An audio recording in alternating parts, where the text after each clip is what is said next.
Olá, tudo bem? Eu sou Mário Ribeiro e estou substituindo Cristiane Santana provisoriamente aqui no Univerciência, um programa que é fruto da parceria entre TVs e instituições públicas de ensino superior nordestinas. Aqui a gente conhece as produções científicas que têm transformado a realidade de muita gente. Veja agora as pesquisas que vamos acompanhar hoje. Pesquisadores da Universidade Federal de Sergipe, em parceria com a Universidade de São Paulo, buscam respostas para a hipótese da resistência do Aedes aegypti a inseticidas.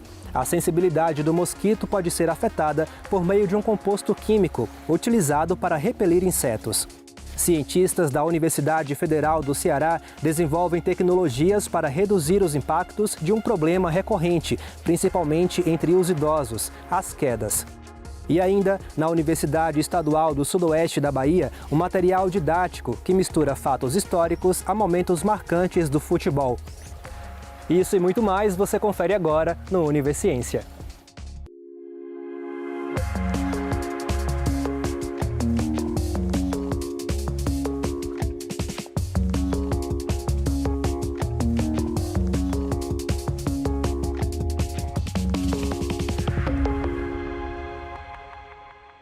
A explosão de casos de doenças transmitidas pelo mosquito Aedes aegypti nos primeiros 6 meses de 2022 no Brasil reacendeu o alerta para o controle de doenças como dengue, zika e chikungunya.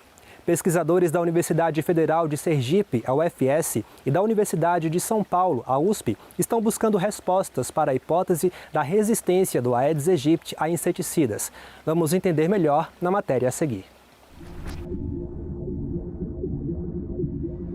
Os inseticidas, eles são uma ferramenta muito importante e complementar quando a gente fala de arboviroses, tanto zika, dengue, chikungunya, todas elas que são transmitidas por Aedes aegypti. Os inseticidas, nós já tivemos que trocar várias vezes vários produtos diferentes. Então, existe um fenômeno biológico, né, que a gente estuda na biologia, que é seleção.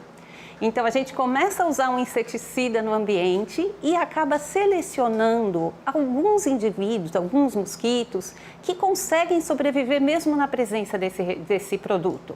Então, esses inseticidas têm que ser trocados. Então, o Ministério da Saúde já fez várias trocas por produtos diferentes no Brasil. E os repelentes? Os repelentes a gente vem usando mesmo, né, há mais de 60 anos. O Laboratório de Entomologia e Parasitologia Tropical da Universidade Federal de Sergipe tem se dedicado a esses estudos, de estudar a resistência aos repelentes, resistência a inseticidas e também ecologia, né, e biologia desses vetores. E um dos experimentos específicos que a gente faz aqui no laboratório é a resistência de mosquitos a inseticidas. E qual é o inseticida que a gente usa? A deltametrina, que até pouco tempo era usado nos carros fumacês. Como que a gente faz esse teste? Nós pegamos 5 garrafas, uma delas sendo controle, e impregnamos com a nossa solução, que seria o nosso inseticida, a deltametrina. No controle, a gente passa só acetona, que é para saber que não é ela que mata os nossos mosquitos, e sim o nosso inseticida. Para saber se eles são resistentes ou não, a gente faz a contagem a cada 15 minutos. Se eles ficarem vivos até 30 minutos, eles são normais, que é o esperado que eles morram em 30 minutos. Se passar disso, são resistentes. Se for menos que 30, eles são sensíveis. No nosso controle, a gente coloca acetona, que é para saber que ela não mata. Como a gente pode ver aqui, todos vivos. E aqui, após o tempo de 30 minutos, todos mortos. Então sabemos que essa população aqui de mosquito não é resistente ao nosso inseticida. Então, a gente trabalha em colaboração com outros laboratórios. Então, tem laboratórios que trabalham no desenvolvimento de novos repelentes e inseticidas também. Tem um insetário, onde a gente faz criação em massa de mosquito para fazer testes. Temos o laboratório de pesquisa, onde esses testes acontecem. E temos também um laboratório de biologia molecular, onde a gente faz estudos mais refinados. Um dos estudos que nós estamos desenvolvendo atualmente, que é um estudo grande, né, de âmbito nacional, é justamente estudar se existe uma resistência cruzada entre inseticida e repelente. Um inseto do ambiente que está submetido ao uso de inseticida, será que ele fica mais sensível ou menos insensível aos repelentes? Desde a minha graduação em Biologia, aqui na UFES, até o meu doutorado, que é realizado no programa de pós-graduação de Medicina Tropical da USP, eu venho trabalhando com mosquitos. Atualmente, eu estou trabalhando aqui no estado em 8 municípios, sendo eles Capela, Pinhão, Laranjeiras, Simão Dias, Umbaúba, Siriri, Neópolis e Canindé de São Francisco. E como é uma pesquisa que a gente chama uma pesquisa aplicada, que tem resultados que podem ser aplicados a curto prazo, né, a gente sempre trabalha com a Secretaria de Saúde. Então, o nosso laboratório tem colaboração com a Secretaria de Estado da Saúde, com o Laboratório Central de Saúde Pública e com as Secretarias Municipais de Saúde também. Na pesquisa de campo, nesses 8 municípios, inicialmente era realizada uma conversa prévia com o morador, para que eles permitissem a nossa entrada. A partir do momento que havia aprovação, a gente instalava as armadilhas para coletar ovos de mosquito da dengue, ou seja, o Aedes aegypti. Essas armadilhas ficavam em campo, ou seja, na residência das pessoas, por 3 semanas. Com essas amostras coletadas do campo, a gente tinha um período de secagem das palhetas, logo após a gente fazia a contagem dos ovos. Após a eclosão dos ovos, a gente realizava a criação desses mosquitos, ou seja, a gente abriu colônias de mosquito para cada município que foi coletado. E por que aumentar esses mosquitos em colônia? Para que haja um número suficiente de mosquito para a realização dos testes com inseticida, porque o número que precisamos, tanto de larvas como de adultos, é muito alto. A gente quer saber, existe alguma mudança na sensibilidade do mosquito? E se esses mosquitos que estão, né, aí na natureza, se eles respondem da mesma maneira que os mosquitos de laboratório, por exemplo? Se nossa hipótese for confirmada e mosquitos resistentes a inseticidas tiverem uma alteração na resposta ao DET, pode trazer prejuízos para a sociedade, porque o tempo de resposta do repelente pode ser alterado, ou seja, você passa, o repelente era para durar 1 hora, acaba diminuindo o tempo, ou tendo que haver um aumento na concentração desse produto no uso pessoal. Veja daqui a pouco, tecnologias ajudam a reduzir os impactos dos problemas provocados por quedas sofridas por pacientes em tratamento. É daqui a pouquinho, depois do intervalo.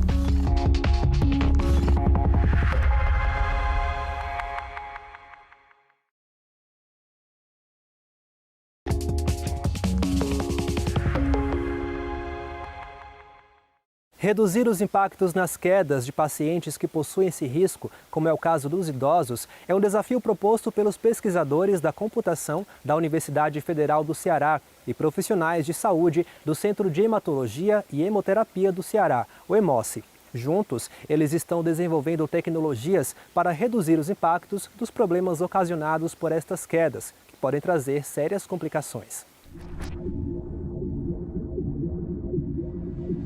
Essa pesquisa ela surgiu com a ideia de resolver um problema relevante e muito comum na medicina, que é como reduzir os impactos do problema de quedas de pacientes, que acaba se tornando mais grave em pacientes idosos e pacientes com debilidade. Todo paciente que está internado, todo paciente que está em tratamento médico é uma pessoa que está, de uma certa forma, vulnerável. Então, é um paciente que tem riscos de cair.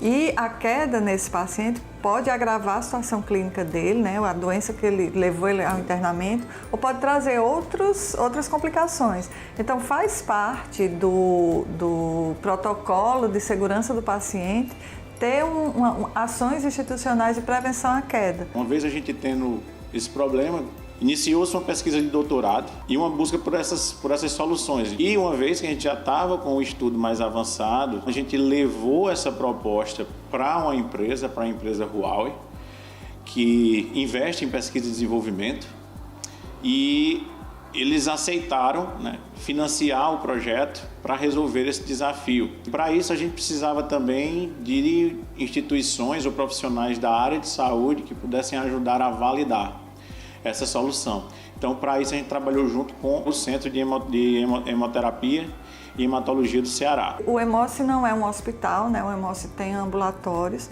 né? Mas esses pacientes que ficam, vamos dizer, um dia inteiro aqui, 12 horas, esperando uma transfusão, eles também não estão internados, vamos dizer assim, oficialmente, né? Mas eles estão retidos ao leito. Então, é um paciente que a gente também teria interesse em ter alguma estratégia de prevenção de queda. E a gente tem também um grupo de pacientes que têm vulnerabilidade com relação a sangramento, que são os pacientes que têm coagulopatia, as pessoas que têm coagulopatia hereditária, os hemofílicos, né, principalmente, que quando caem, quando tem algum trauma, podem ter sangramentos que numa pessoa sem coagulopatia hereditária não aconteceria.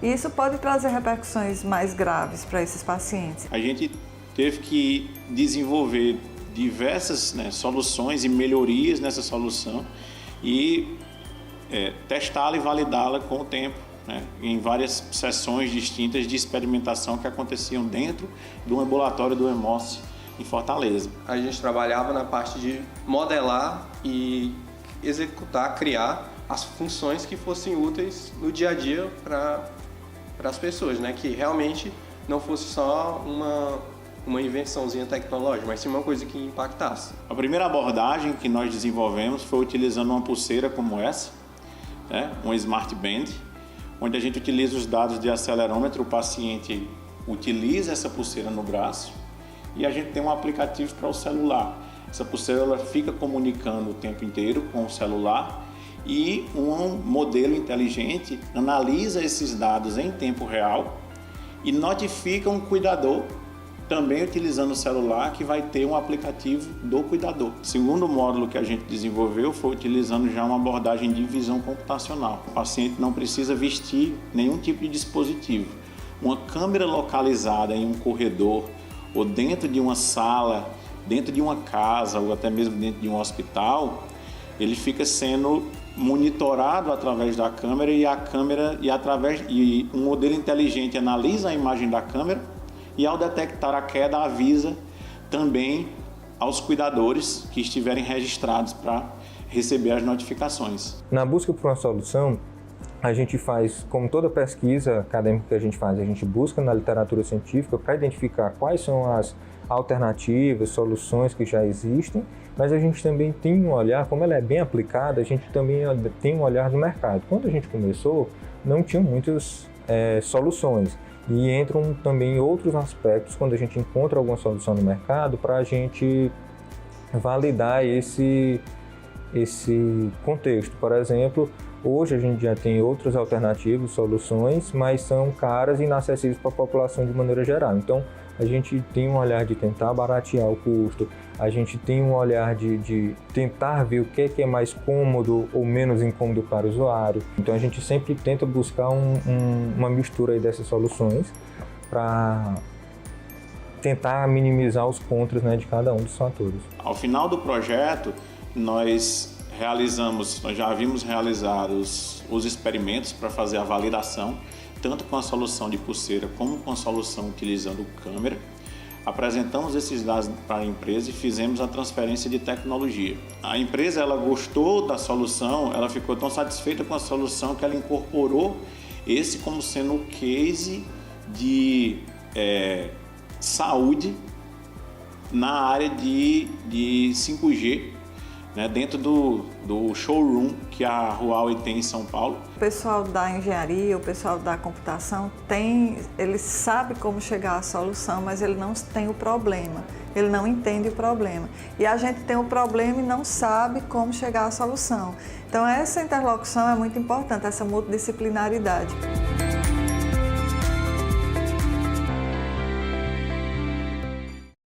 Os impactos da pandemia do novo coronavírus são muitos. A educação foi uma das áreas mais afetadas e os reflexos são vistos não apenas no ambiente escolar, mas também no familiar. Como foi o estímulo dos pais na leitura dos filhos em casa? É o que busca responder uma pesquisa da Universidade Federal do Rio Grande do Norte.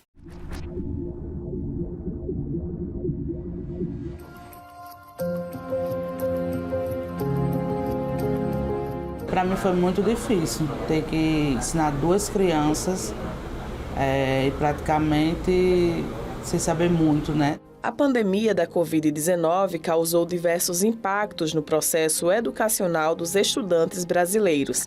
Além das repercussões já conhecidas, a suspensão das aulas presenciais pode ter afetado significativamente o ambiente de literacia familiar, isto é, as atividades de estimulação da leitura e escrita realizadas pelas famílias em casa.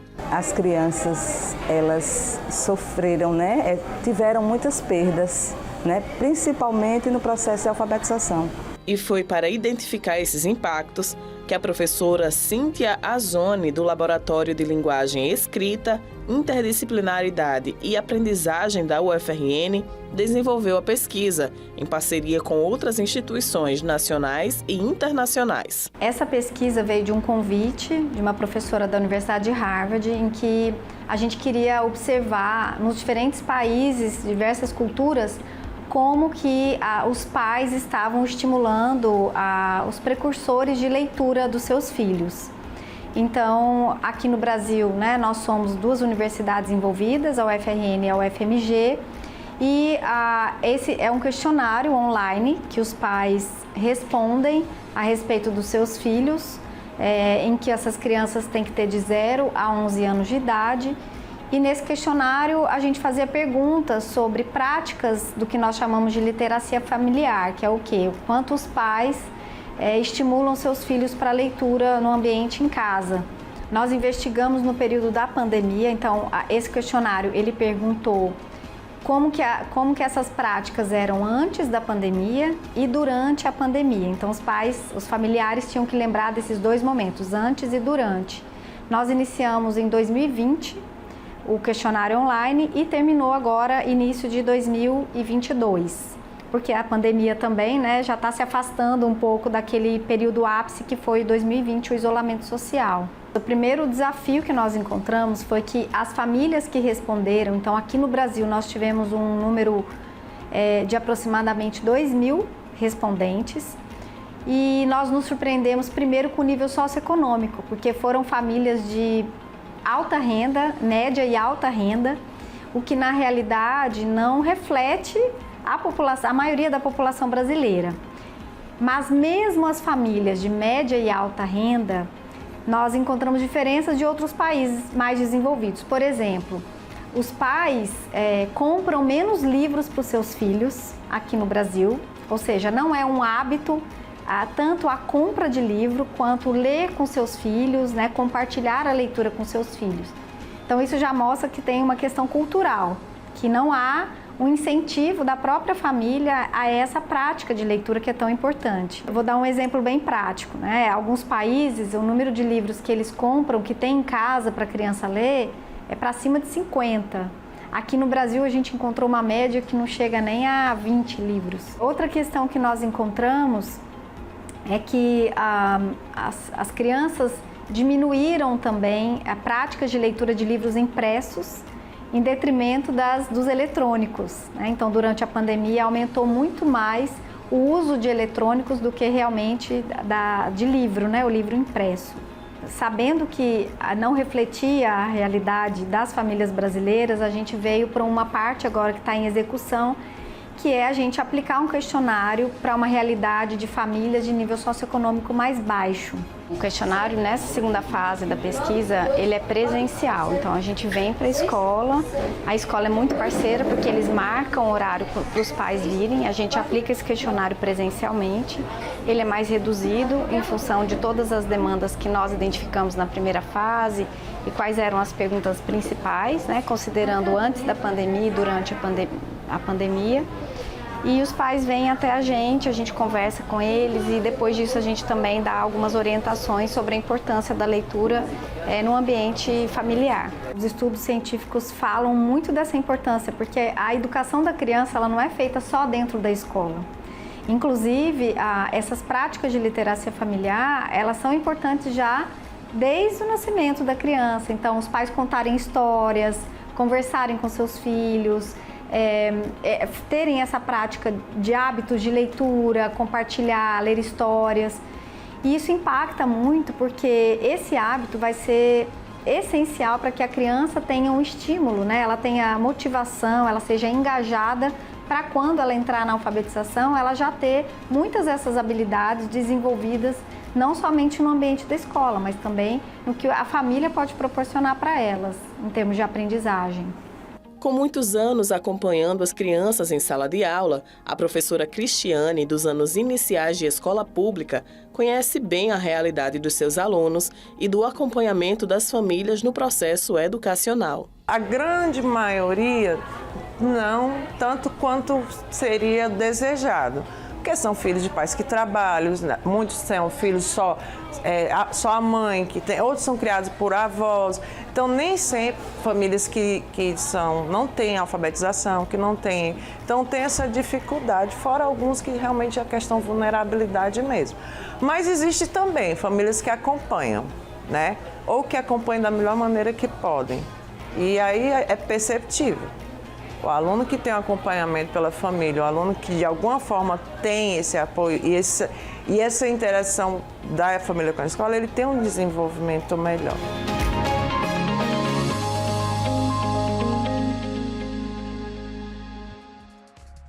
A seguir, um material didático que mistura fatos históricos a momentos marcantes do futebol. É daqui a pouquinho, depois do intervalo.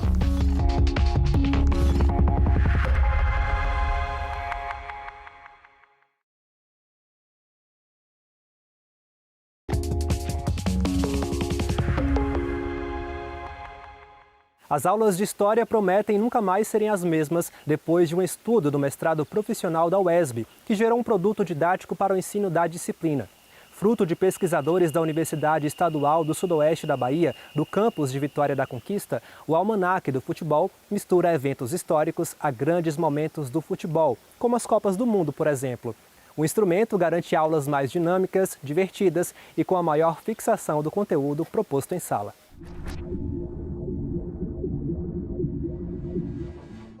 O título do trabalho é Futebol e Política. Não só se discute, como se estuda o futebol como mediação pedagógica para as aulas de História. Surgiu da minha própria experiência em sala de aula. Eu tenho 22 anos de sala de aula e em todas as escolas que eu já trabalhei, seja escola noturno, diurno, periferia, centro, ensino fundamental, médio, EJA, profissionalizante, o futebol é um tema recorrente entre os estudantes. Então, eu observei que quando eu conversava com eles sobre futebol, a aula fluía mais tranquilo. Então, eu comecei a utilizar eventos do mundo do futebol para poder iniciar os conteúdos de história. O Almanaque, ele é o resultado do meu mestrado. Meu mestrado é um mestrado profissional. Ele é diferente do mestrado acadêmico porque, além da pesquisa, a gente tem que elaborar o que a gente chama de produto, que é alguma atividade que possa ser aplicada na sala de aula por outros profissionais. Então, a gente pensou no Almanaque como uma forma de ser utilizado na sala de aula para iniciar as aulas de História. A importância está na percepção que Iracema teve de que nós podemos usar diferentes linguagens, diferentes veredas, caminhos para chegar até o aluno. Transformar a história, a aula de História, em algo atraente. E a grande percepção dela foi que uma das possibilidades ser o uso do futebol, uma temática que atrai toda a juventude, que ainda mais num ano como esse ano de Copa, né, atrairá mais ainda, que poderia ser um caminho para abrir o diálogo, para você discutir a partir do futebol, história, política e envolver o alunado nessa perspectiva. O professor já tem essa vocação, com o produto já faz essa ponte. É uma ciência que não será engavetada, é uma ciência para ser vivida, utilizada pela sociedade. Nesses 22 anos, o que eu sempre escutei também, teve uma escola em particular que os alunos chamavam a disciplina de História de sonologia. Aí eu fui perguntar por quê. A gente tem filosofia, sociologia e depois sonologia. O que é sonologia? Aula de História, professora, dá muito sono. Aí eu fiquei pensando nisso, assim, como motivar esses alunos para que eles não tivessem sono durante a aula de História. E aí o resultado foi que os alunos e as alunas começaram a se interessar mais pelas aulas de História quando eu entrava com algum elemento sobre o futebol. O almanaque da capa ao final são 96, mas aí tem a parte são 96 páginas. Tem as referências, tem muitas imagens, tem muitas figuras, alguns documentos, né, algumas fontes. Ele está bem colorido, está bem ilustrativo, está atrativo, eu diria assim. Tanto para os professores como para os estudantes e para os curiosos que gostam de história de futebol. No começo ele é mais light, eu falo um pouquinho sobre a história do futebol, sobre a história enquanto ciência. Aí a gente trabalha a questão de gênero, futebol feminino, que foi proibido no Brasil, né, durante o governo Vargas. Uma parte bem importante, assim, que é de uma história difícil, mas que a gente tem que trabalhar a questão do nazismo e do fascismo, e a gente pode associar com o futebol. E no Brasil, o regime militar, que se apropriou do futebol para fazer imagem do governo, e aí ficava aquele conflito, quem gostava de futebol não deveria gostar de futebol porque o regime militar se apropriou dele, ou o futebol também poderia ser uma resistência. A gente tentou diversificar bastante as linguagens, então tem indicação de documentário, que é mais pesado, mas tem indicação também de filmes. Tem um filme brasileiro bem leve, que é O Casamento de Romeu e Julieta, que fala da paixão de uma palmeirense com um corintiano, é uma comédia, mas é bem interessante. Tem desenhos, tem poemas, músicas, charges, então tem várias linguagens artísticas para tentar atrair o estudante. Muito criativo, muito apropriado. Ela conseguiu passar por um longo processo, por um longo período, digamos assim, de abrangência histórica, pegando desde meados do século XX, trazendo até os nossos dias, com bastante propriedade. E mostrou em cada momento, quando o poder de Estado se apropriou do futebol, era Vargas, o fascismo, o nazismo, também no momento atual, mas também mostrou outro lado da moeda. O futebol enquanto um elemento de agregação e de contribuição para a resistência ao Estado autoritário. Um exemplo disso é a memorável democracia corintiana, do saudoso Sócrates, do Casagrande, do Vladimir, uma experiência maravilhosa e um momento bastante difícil da história brasileira, no final dos anos 70. E tudo isso a Iracema conseguiu resgatar e trazer para a sala de aula. De fato, aquela conversa do futebol que no meu tempo, na segunda-feira o professor reprimia, na verdade, Iracema abre, permitindo essa discussão e essa interação com o aluno.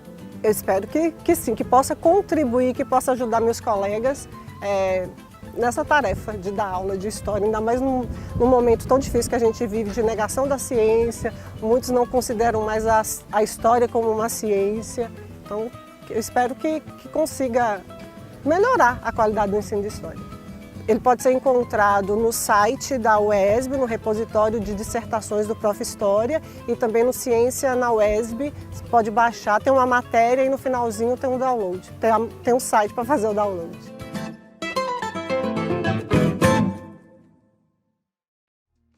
O Universiência de hoje fica por aqui. No próximo programa traremos mais pesquisas para você conhecer. E você já sabe, se tiver alguma dúvida ou sugestão, envie para o nosso e-mail universiencia@uesb.edu.br que a gente explica por aqui numa outra edição.